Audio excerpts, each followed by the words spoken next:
காக்கை சொல்லும் பசி பொது பகிர்ந்து உண், குருவி சொல்லும் வயிறு பாவம் கொஞ்சம் உண்,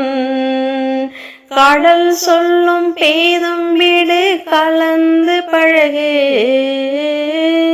மலை சொல்லும் கோணல் விடு நிமிர்ந்து நில்,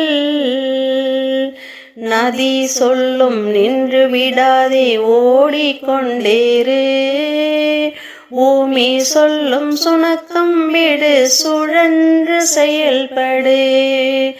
வானம் சொல்லும் பாதம் விடு மழையாய் குளிர்வே, காற்றும் சொல்லும் சீற்றம் விடு தென்றலாய் தன் தழுவே, தமிழ் சொல்லும் பேதம் விடு சமத்துவம் படை, தமிழ் சொல்லும் பேதம் விடு சமத்துவம் படை.